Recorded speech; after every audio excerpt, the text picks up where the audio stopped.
सरिया से कानून नहीं चलेगा। योगी आदित्यनाथ जैसा दिलेर यहाँ कोई मुर्गा पैदा नहीं हुआ है जो किसी की सहनशीलता को इतना चैलेंज मत करिए।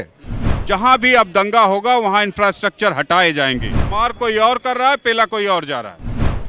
कि मैंने तो गले लगाने का काम किया और आप हमें बदले में बोल रहे हो कि तेरे टुकड़े टुकड़े होंगे, तो अब सहनशीलता हमारी भी खत्म हो गई है। जो मुझे शो करना था, जो लाड प्यार आपके लिए दिखाना, तो मैंने पहल की। लेकिन आप टुकड़े टुकड़े की बात करोगे तो मैं उसी भाषा में आपको समझाऊंगा जो भाषा में आप हमको बताना चाहते हो। फ्रैंकली इसमें इफ बट नहीं, मेरे टुकड़े करोगे 101% तुम्हारे टुकड़े होंगे। तो ये तो उनसे पूछिए जो हमने गले लगाने का काम किया, वो हमारे टुकड़े करने पे लगे हैं। यू आस्क हिम कि मैंने तो उनको गले लगाने का काम किया कि आइए इफ्तार पार्टी हम आपको दे रहे हैं, लेकिन वो बोलते हैं कि तुम्हारे टुकड़े होंगे। तो सहनशीलता तो एक तरफ नहीं होती ना भाई साहब। जवाब तो दूंगा ना मैं।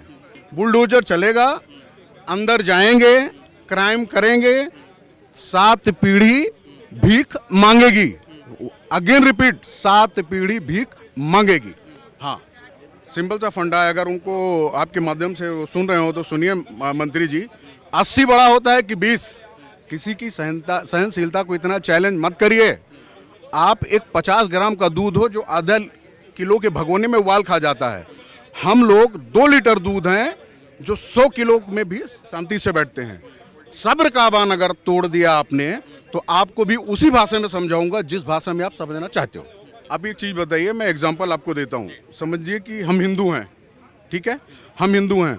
हम अपना रामायण से, महाभारत से, पुराण से क्या कानून चला सकते हैं? मैं साफ साफ बोलता हूँ, घुमा के नहीं हटा, कम टू द पॉइंट। सरिया से कानून नहीं चलेगा। फ्रैंकली स्पीकिंग, संविधान सब लोग बोलते हैं बाबा साहब अम्बेडकर के द्वारा जो लिखा गया उसी से चलेगा, तो उसी से चलेगा। 2 कानून नहीं चल सकते और सबको एक्सेप्ट करना पड़ेगा। योगी आदित्यनाथ जैसा दिलेर यहाँ कोई मुर्गा पैदा नहीं हुआ है जो उस तरीके से कार्रवाई करे। उन्होंने निर्णायक तरीके से उन अवैध पे काम किया जो गुंडे मवाली थे एक तरीके के, उन पर उसने बुलडोजर चलाया। और दिल्ली का बुलडोजर कहाँ चल रहा है? दिल्ली का बुलडोजर सबसे निचले दर्जे के लोगों पे चल रहा है।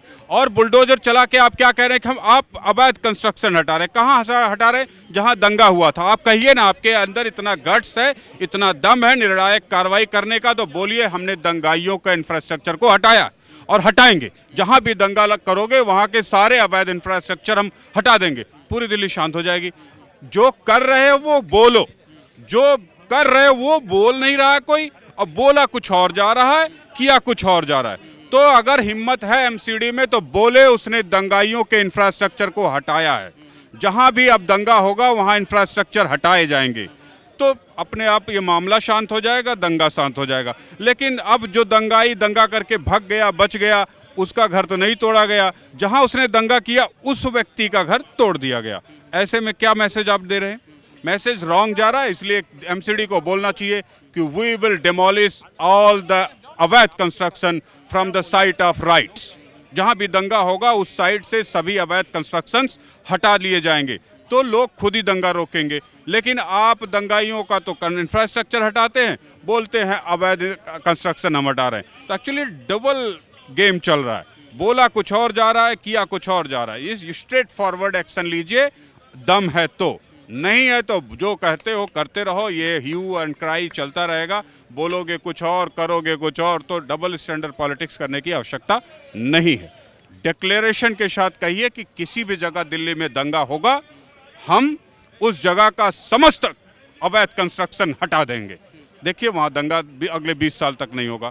4 जगह ऐसा कर दीजिए, 20 साल तक दंगा नहीं होगा। क्यों? कौन हटाएगा? अपना घर तोड़वाएगा, वो लोग होने नहीं देंगे। लेकिन अगर ऐसा नहीं करते आप, दंगा करने वाले कर गए, आप गए वहाँ अवैध कंस्ट्रक्शन हटा रहे, मार कोई और कर रहा है, पेला कोई और जा रहा है। तो जो बदमाशी कर रहा है एक्शन उस पे लीजिए, जो नहीं कर रहा है उसको छोड़िए।